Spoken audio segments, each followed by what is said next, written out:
Fala família Palmeiras, estamos aqui novamente trazendo mais um vídeo no canal neste domingo, trazendo esse pós-jogo do Verdão após essa grande vitória em cima do Botafogo lá no Rio de Janeiro pelo placar de 1-0. Vitória que deixou o Palmeiras agora na segunda colocação do campeonato, 4 pontos atrás do Flamengo. Porém, o Palmeiras tem um jogo a menos em relação ao Flamengo. Lembrando, o Cruzeiro ainda joga nesta segunda para concluir a sua rodada. E em relação ao Cruzeiro, o Palmeiras ficará 2 jogos a menos em relação ao Cruzeiro. Enfim, vamos aí com esse pós-jogo do Verdão após essa grande vitória. Se inscreva no canal, deixa seu like, sua opinião nos comentários e vamos aí com o vídeo. Daqui a pouco a gente mostra as entrevistas, a gente volta a falar ao vivo lá do Newton Santos. O David Ancelotti queria ter vencido melhor a LDU, né? Aí poderia até pisar mais no acelerador hoje. 1-0 ficou pouco na quinta-feira, né? Vai ter que jogar em Quito, vai viajar, situação diferente. Sorte do Palmeiras, que pôde acelerar mais nessa rodada de Campeonato Brasileiro. O Palmeiras é o único time já classificado para as quartas de final, né? Isso a gente pode afirmar sem medo de errar. E 1-0 ficou pouco, depende do modo do ponto de vista, né? Porque o jogo que o Botafogo fez não foi um jogo para ganhar de 2, 3, não. Sim. A LDU, inclusive, teve a oportunidade de fazer o gol. Exato. Então 1-0 foi bom para a vitória. Exatamente, a vitória foi boa para o Botafogo. O Botafogo vai ter que correr dobrado para ganhar lá. Não, digo assim, foi pouco para você falar, vou colocar meus titulares. Exatamente. O Palmeiras definiu o resultado no primeiro jogo. Vai jogar em Quito agora, não tem como, né? Surpresa o resultado do Palmeiras, né? Eu achei surpreendente. Qual deles? Na Libertadores. Sério? Eu achei. Eu até lá no Globo Esporte, junto com o Fred, ele perguntou, achei que ia ser por se tratar de Libertadores, tá? E às vezes os jogos em Libertadores são jogos pegados, assim. Eu não imaginava que o Palmeiras ia jogar com a tranquilidade. Um grupo difícil, cara. Eu não achei que o Palmeiras fez uma campanha boa. Depende, eu achei que foi uma vitória importantíssima. Do River Plate. Mas então... Nossa, mais um motivo. Mas o River Plate tá mal, não?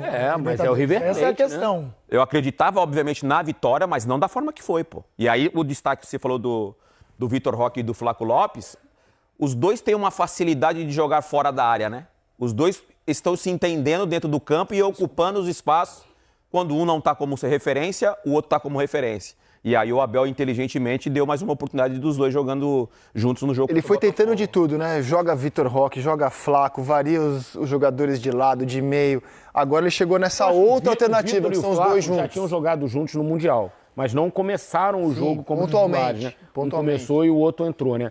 Agora, de fato, 2 jogos seguidos, como disse o Dena, os dois começando entre os E 2 fora de casa. Ou seja, 2 vitórias, que é importante. Cara, é uma marca do Abel quando o time tá nesse momento assim, meio nebuloso, assim, ele dá uma reinventada. Ele mexe no time até encaixar, a ver se esse encaixe vai durar. Fato é que o Palmeiras acaba de conquistar a sua primeira vitória contra times do G6, né? Ali no enfrentamento contra as melhores equipes do campeonato, as mais bem colocadas, o Palmeiras não tinha vencido ainda. Tinha empatado com o Botafogo na primeira rodada, tinha perdido do Bahia em casa na sexta rodada, tinha levado um quase baile do Flamengo, 2-0, perdeu do Cruzeiro, 2-1, com muita autoridade também, aí tinha empatado com o Mirassol, 1-1 em casa, e agora faz a sua primeira... o Botafogo não está no G6, né? Mas faz a sua primeira vitória assim contra um adversário parrudo no Campeonato Brasileiro. Que esse número, né? Tá em quinto o Botafogo, tá? Tá em quinto. O número que a gente trouxe em relação às vitórias fora de casa, né? O número do Palmeiras, né? O retrospecto do Palmeiras fora de casa. O Palmeiras, em algum momento no Campeonato Brasileiro, era muito forte jogando em casa, né? O Abel, acho que tem essa preocupação. O Mirassol é que agora está em 7 porque tem um jogo a menos. Joga agora pode passar, Cruzeiro amanhã. Pode passar. Joga Cruzeiro amanhã. Outro bom jogo, né? Porque o Mirassol vem se destacando no Brasileiro. O Abel está tentando buscar essa regularidade dentro de casa, né? E mesmo assim, com essa irregularidade jogando dentro de casa, tá nas cabeças. Esse Campeonato Brasileiro, que o importante é você não descolar, né? Ainda mais com o elenco que tem. O Botafogo descolou, né? Botafogo descolou. Distância já considerável. São bem 10 considerável. pontos ali pro Palmeiras, né? 10 pontos de 10 e 14 pro Flamengo, com o Flamengo com um jogo a mais em relação ao Botafogo, né? E Dena, sabe o que me chama a atenção, principalmente no jogo de hoje? A gente está falando dessa dupla, ou dessa nova dupla do Palmeiras, Vitor e Flaco, só que com um entorno diferente. Hoje jogou o Torres e hoje jogou o Felipe Anderson. E ainda jogou o Aníbal. Só o Evangelista daquele contexto do meio para frente que repetiu, né? No jogo passado era o Sousa, Maurício e o Emiliano. Então, assim, mudou-se o entorno e os dois continuaram ali fazendo bons jogos, se conectando. E isso, para mim, é um mérito do Abel. É um mérito do Abel. Tem a sensibilidade, né? Exatamente. O bom momento dos caras, né? A mudança que ele fez no último título brasileiro foi colocar o Endrick titular, né? Palmeiras cai na Libertadores pro Boca, o Endrick vira titular e é personagem-chave daquela arrancada, combinando com a amarelada que o Botafogo deu, né? Felipe falou que já há algum tempo vinha falando nessa possibilidade, até cobrando essa possibilidade de o Palmeiras jogar com uma dupla, Vitor Roque e Flaco. Eu até acho, né, que o Palmeiras pensou isso quando contratou o Paulinho e o Vitor Roque, né? Em ter uma dupla de ataque, Vitor Roque e Paulinho, né? Só que o destino acabou não contribuindo, o Paulinho teve os problemas físicos, teve que passar por uma nova cirurgia. Mas talvez no imaginário do Abel, na montagem desse elenco, com muitas mudanças, talvez ele pensasse até em já ter tido uma dupla antes, né? Com os dois, né? Com o Paulinho e o Vitor Roque. Eric, no contexto de hoje, no lugar do Felipe Anderson, jogaria o Paulinho? Na formação que o Palmeiras usou hoje? Acho que sim, né? No lugar do Felipe Anderson? Poderia ser então... Pra não mexer na dupla? Pra não mexer na dupla. Ou poderia mexer na dupla. Acho que seria realmente Vitor Roque e Paulinho. A opção pro segundo tempo seria o Flaco. Mesmo ele fazendo gol todo jogo. Então, é por isso. Aí pensando hoje, depois do jogo que aconteceu, o primeiro jogo, porque assim, em 15 minutos eles já mataram o jogo Flaco e Vitor Roque.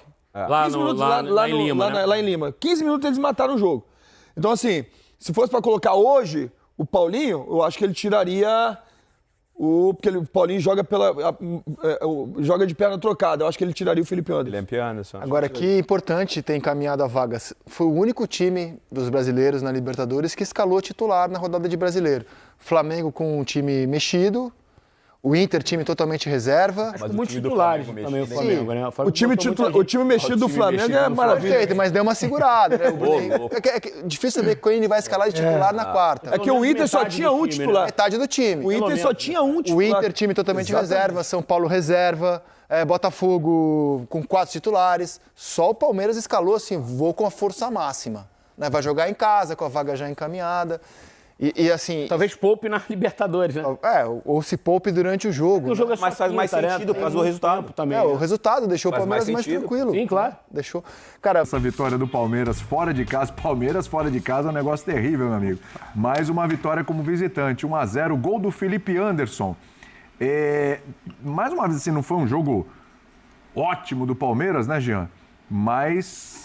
outra vez, acho que a palavra eficiência se aplica a esse time do Palmeiras, que não é que poupou jogadores, fez algumas mudanças, tinham 5 alterações, não sei nem se necessariamente por poupar, porque você mantém um bom nível ali, mas é um time que jogou o jogo à vera para se manter na parte de cima da tabela e conseguiu, né? Pois é, tudo bem? Boa noite, William, boa noite a todos. Primeiro, acho que assim, o Palmeiras praticamente não poupou. E como tinha que fazer mesmo, né? A gente tinha até falado disso durante a transmissão do jogo contra o Universitário e aqui no Linha de Passe depois, que não faria nenhum sentido você poupar jogadores no Campeonato Brasileiro num jogo contra o Botafogo para pegar o Universitário depois de ter metido 4-0. Então, assim, as mudanças que são feitas, que foram feitas ali, vamos dizer, nos lados do campo, né? Com a entrada do Facundo, a saída do Maurício, a saída do Sousa... e a entrada do Felipe Anderson, acho que não são, né, assim, não dá para dizer que esses são titulares indiscutíveis, os que saíram. Sim. Mas ele mantém a dupla de ataque depois daquela ótima atuação, ele mantém a sua dupla de zaga titular, mantém o Piquerez, os 2 volantes que são hoje os titulares. Então, acho que o Palmeiras foi com o seu time principal praticamente, coloca o Kelvin na lateral direita, ali tudo bem, tem uma mudança, mas de um jogador que chega para brigar por posição, enquanto o Botafogo faz muitas mudanças. Apesar das mudanças, o Botafogo faz um ótimo primeiro tempo. Acho que até um pouco superior ao primeiro tempo do Palmeiras. E só não sai na frente por causa de uma defesa absurda do Everton. Exato. Porque a defesa, eu não consigo nem colocar responsabilidade no Correa, não. Eu acho que é muito mais mérito do Everton, se você olhar para onde a bola ia, o movimento que ele faz com o braço, é uma defesa absurda, que o John, que também é a vibração dele, aposto, né? E o quê? Exato.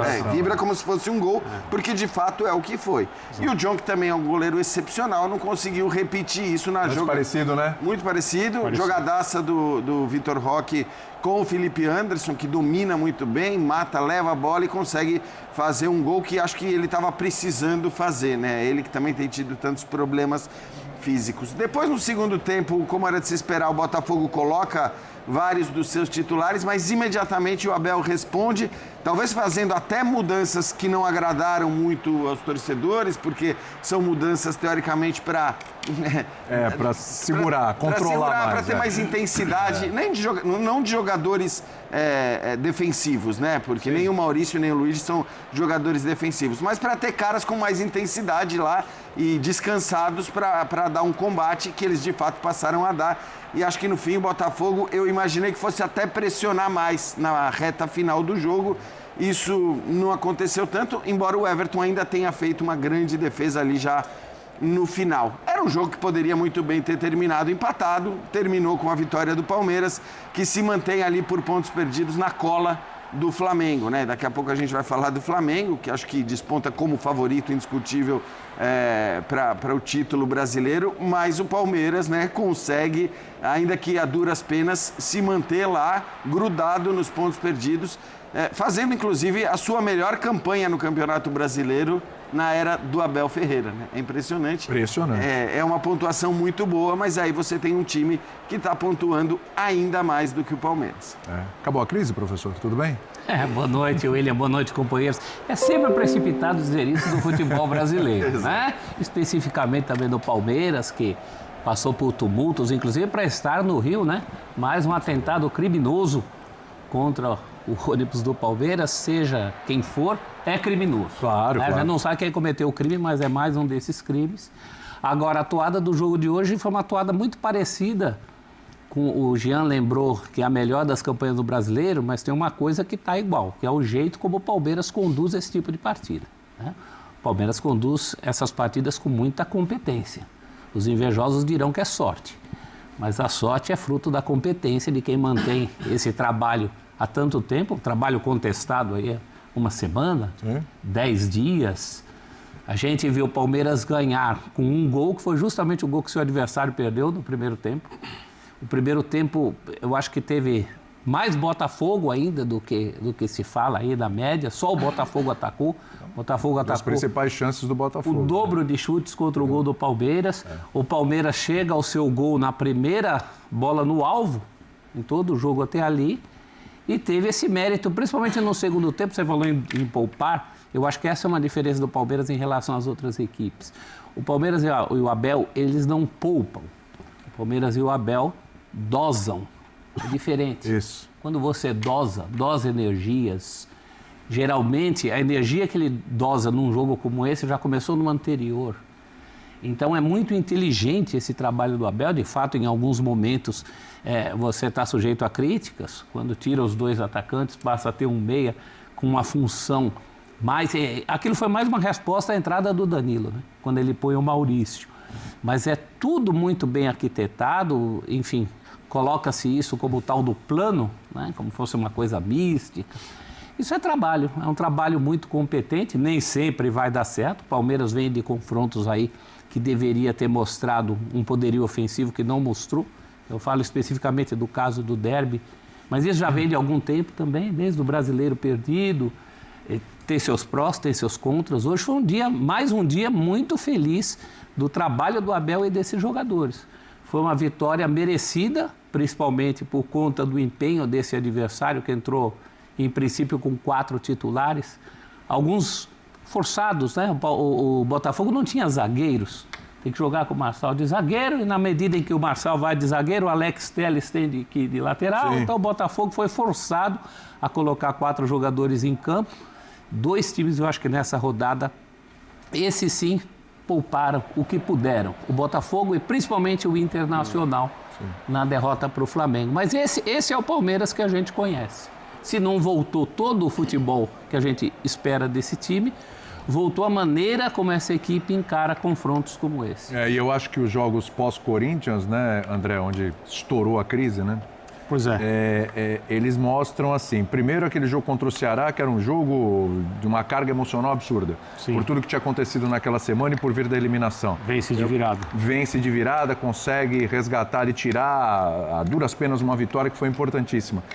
E aí ele constrói um placar espetacular diante do Universitário, que faz com que o Palmeiras possa jogar com a sua equipe principal hoje, salvo algumas alterações, mas alterações normais, para manter ali. Enfim, o Palmeiras, em virtude disso, ele consegue prosperar e se manter na parte de cima da tabela, vencer um adversário difícil fora de casa, 1-0, se aproveitar de um adversário que, diferentemente do Palmeiras, precisa se preservar porque tem uma viagem, e aí no próximo jogo, que é o da Libertadores, aí ele pode preservar porque já está classificado e jogar inteiro na próxima rodada do Brasileiro também. Então, assim, a chave daquela crise, eu acho que ela virou, esses jogos provam isso, né, André? Sim, e derruba um pouco, né, a narrativa de o clássico para quem perde é devastador, mesmo que esses últimos entre o Palmeiras e o Corinthians pela Copa do Brasil tenham sido tratados como batalhas, né? Que o lado perdedor não vai conseguir se recuperar. Foi uma coisa que até um estímulo à maneira bélica e violenta como se olha o futebol, em todos os sentidos. Felizmente, né? Não aconteceu nada, além de uma repercussão externa completamente exagerada de, né, setores da torcida naquela noite em que o Abel foi ofendido, não apenas vaiado, e que a presidente do Palmeiras também foi ofendida, assim, pelo estádio inteiro, entre aspas, mas, né, foi algo marcante, diferente no período que esse treinador está à frente do Palmeiras. Mas aí a questão é como se responde, e até a gente pode falar sobre isso, o que aconteceu com o Corinthians depois de eliminar o Palmeiras da Copa do Brasil. O que eu, pessoalmente, considero um feito da comissão técnica e dos jogadores do Corinthians, terem conseguido eliminar o Palmeiras da Copa do Brasil na atual situação em que o Corinthians está e com o que existe à disposição para a comissão técnica trabalhar com os jogadores, né? Mas, em relação ao Palmeiras, a resposta em termos de atitude foi dada no jogo contra o Ceará. A resposta futebolística, você pode dizer que ela foi dada na primeira partida da Libertadores nessa última semana, num jogo em que, se o Palmeiras fosse um time normal diante das suas possibilidades, já se distanciaria tecnicamente e muito rápido desse adversário. Foi exatamente o que aconteceu. Agora é uma outra situação, porque mesmo que o Botafogo tenha jogado hoje com uma equipe modificada, porque tem viagem, precisa se classificar, precisa decidir no campo uma classificação, que é uma tarefa que o Palmeiras tem só do ponto de vista formal, não do ponto de vista esportivo. Todas as coisas ruins que possam acontecer com o time de futebol precisam acontecer com o Palmeiras no mesmo jogo para que o Palmeiras seja eliminado da Libertadores.